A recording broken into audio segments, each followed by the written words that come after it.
არსებობს მითი იმის თაობაზე, თითქოს ბიზნესის კეთება იოლია.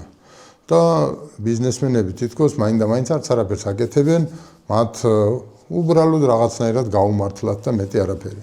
Სინამდვილეში ეს ასე არ არის, თუ თქვენ ნამდვილ ბიზნესს აკეთებთ, ან თუ ვინმე ნამდვილ ბიზნესს აკეთებს, ეს ნიშნავს, რომ მან ბევრი რაღაცა უნდა გაითვალისწინოს. მიუხედავად იმისა, ეს ძალიან წვრილი ბიზნესია, თუნდაც ქუჩის მწვანილის გამყიდველის ბიზნესი, თუ ძალიან დიდი ბიზნესი, რომელიც უზარმაზარ ხალხს აშენებს და რაღაც პროდუქციას აწარმოებს. იმისთვის, რომ ბიზნესმა იმუშაოს, ამისთვის საჭიროა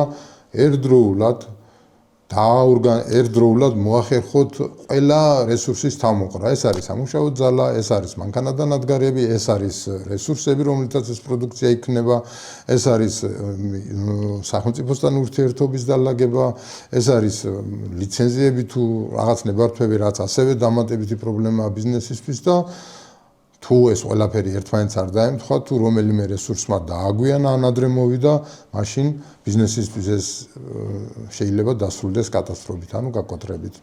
და სინამდვილეში დაწყებული ბიზნესების 80% წარუმატებელია ბიზნესმენისთვის ზარალით სრულდება. ბიზნესმენები ზარალობენ ნებისმიერი მცდარი გადაწყვეტილების შედეგად. ამიტომ ბიზნესის კეთება ადვილი არ არის. ბიზნესის კეთება საკმაოდ რთულია, მიაღწიო წარმატებას.